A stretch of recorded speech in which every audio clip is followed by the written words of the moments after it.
Kavya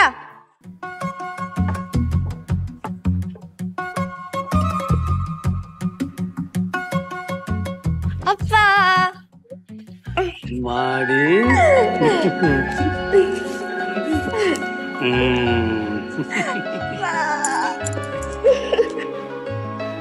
Happy birthday. Thank you, ma. Happy birthday. Thank you, and many more happy returns. Thank you. நல்லா இருமா. Thank you, ma. இந்த வருஷம் உனக்கு எல்லாம் நல்லபடியாவே நடக்கும். நீ எப்பவும் இதே மாதிரி எந்த குறையும் இல்லாம சந்தோஷமா இருக்கணும். நீங்களும் அம்மாவும் என் கூட இருக்கப்போ எனக்கு வேற என்னப்பா குறை வந்துட போகுது. என்னோட மொத்த சந்தோஷமே நீங்க தான். சரிம்மா நீ வா கேக் கட் பண்ணிடலாம். என்னங்க ஃப்ரிட்ஜ்ல இருந்து கேக் எடுத்துட்டு வாங்க. எடுத்துட்டு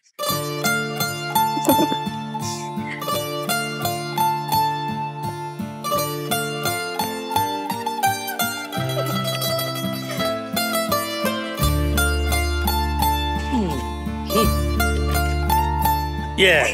Happy birthday to you. Happy birthday to you. Happy birthday, dear Kavya. Happy birthday. Thank you, ma.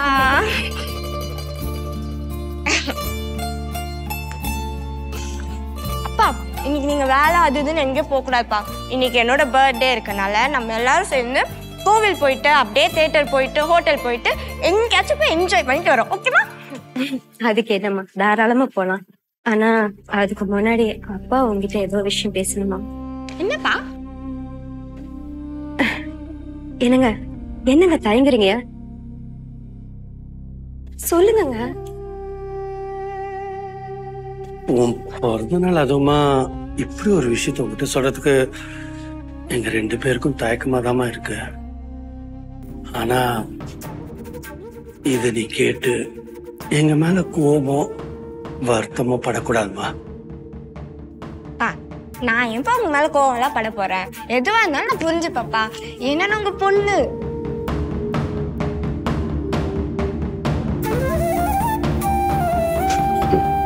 நான் பேசணும்னு நினைச்சது கூட அத பத்தி தாமா. தங்கம் நீ நினைக்கிற மாதிரி நீ எங்களுக்கு பிறந்த குழந்தை இல்லம்மா. நான் உன்னை பெத்தவங்க இல்ல, வளர்த்தவங்க மட்டும்தான். போங்கப்பா. நான் கூட நீங்க ஏதோ சீரியஸா சொல்ல போறீங்க நினைச்சு பயந்துட்டேன். பர்த்டே அது போய் என்ன பிராங்க் பண்ணான்னு பாக்குறீங்களா? பாருமா அப்பாவை விட்டா என்ன ஆசிரமத்துல இருந்து தத்து எடுத்துட்டு வந்தோன்னு சொல்லுவாரு போல. நிஜமாவே நாங்க உன்னை ஆசிரமத்துல இருந்து தான் எடுத்து வளர்க்குறோம். என்னம்மா நீயும் ஏதோ சொல்லிட்டு இருக்க?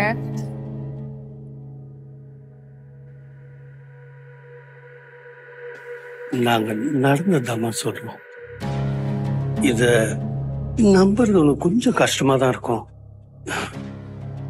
ஆனா இதை நீ நம்பிதாமா அவன. எங்களுக்கு கல்யாணம் ஆகி 5 வருஷம் வரைக்கும் குழந்தையே இல்லை. உங்க அம்மாக்கு கர்ப்பப்பையில சில பிரச்சனை இருந்ததால இனிமே குழந்தை பெத்துக்கிற பாக்கியம் இல்லைன்னு டாக்டர் சொல்லிட்டாங்க. ஆனா நாங்க வாழ்ற வாழ்க்கைக்கு அர்த்தமா எங்களுக்குன்னு ஒரு வாரிசு வேணும் இல்லையா? அப்பதான் கை குழந்தையா உன்னை ஒரு ஆசிரமத்துல இருந்து தத்தெடுத்தோமா.